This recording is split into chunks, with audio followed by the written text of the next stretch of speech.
शरद के दर पर अजीत के दूत। महाराष्ट्र की राजनीति में शरद पवार विपक्ष के सबसे बड़े शत्रु हैं। अगर उनसे मुलाकात के लिए सत्ताधारी महायुति सरकार में मंत्री छगन भुजबल खुद सिल्वर ओक यानी शरद पवार के मुंबई वाले बंगले पर जाएं तो चर्चा तो होगी ही।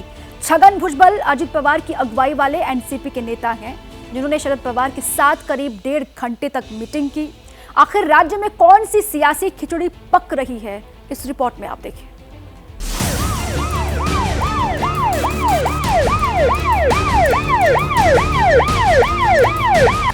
शिंदे सरकार में कैबिनेट मंत्री और महाराष्ट्र के बड़े ओबीसी नेता छगन भुजबल की गाड़ी जितनी तेजी से शरद पवार के बंगले सिल्वर ओक की तरफ घूमी, महाराष्ट्र की राजनीति में सवालों का समंदर उमड़ने लगा।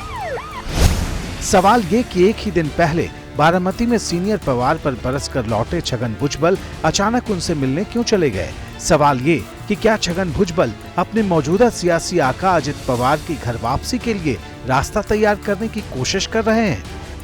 और सवाल ये भी कि एनसीपी में जिस दरार की खबरें लंबे समय से तैर रही थीं, क्या वो फूट बनकर सतह पर आने वाली है। क्या छगन भुजबल एक बार फिर शरद पवार के साथ जाने वाले हैं।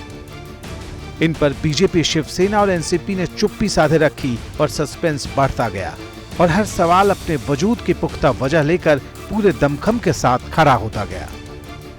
दरअसल महाराष्ट्र में ओबीसी आरक्षण को लेकर गरमाई सियासत के बीच छगन भुजबल 14 जुलाई को शरद पवार के गढ़ बारामती गए थे। वहां उन्होंने शरद पवार के खिलाफ जोरदार बयानबाजी की थी।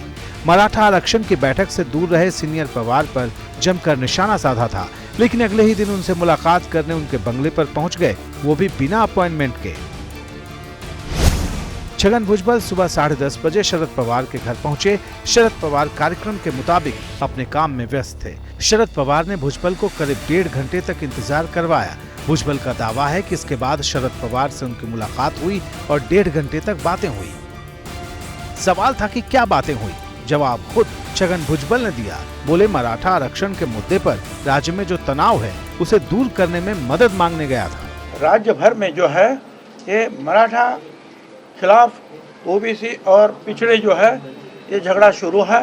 मैंने उनसे कहा कि आप राज्य के बुजुर्ग, सर्वश्रेष्ठ बुजुर्ग नेता है, ओबीसी को आरक्षण देने में आपने पहल की थी जब आप मुख्यमंत्री थे। उन्होंने कहा नहीं, मैं खुद मुख्यमंत्री को फ़ोन करूंगा और जो 2-4 लोग जो हमको चाहिए हम बैठेंगे और उसके ऊपर कैसे रास्ता निकाले और इस राज्य भर में जो है कैसे शांतता प्रस्थापित हो, इसके लिए मैं ज़रूर कोशिश करूंगा और ओबीसी के ऊपर अन्याय ना हो, इसलिए मैं किसी को भी मिल सकता हूं। मैं मोदी साहब को मिलूंगा, मैं राहुल गांधी जी को भी मिल सकता हूं।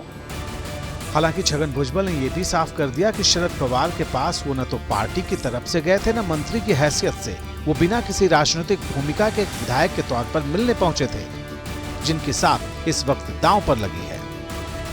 ये सच है कि महाराष्ट्र में मराठा आरक्षण का मुद्दा महायुति सरकार के लिए मुसीबत का सबब है। कुणबी समुदाय से जुड़े किसानों के लिए ओबीसी का दर्जा मांगने वाले जरांगे पाटिल एक बार फिर 20 जुलाई से अनिश्चितकालीन अनशन पर जाने का अल्टीमेटम दे चुके हैं। जो पहले से ओबीसी समाज से जुड़े हैं वो उनके खिलाफ खड़े हैं। महाराष्ट्र में ओबीसी का सबसे बड़ा नेता समझे जाने वाले छगन भुजबल जरांगे पाटिल की जिद के सामने अपने को मुसीबत में महसूस कर रहे हैं। सवाल यह है कि क्या सिल्वर ओक की भुजबल की विजिट अजित पवार की मर्जी से हुई।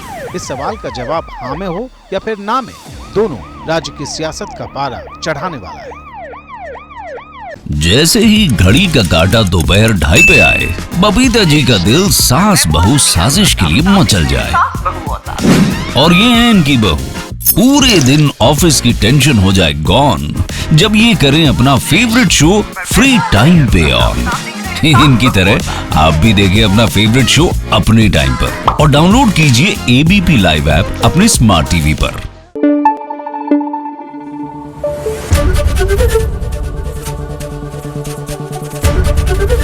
एबीपी न्यूज आपको रखे आगे।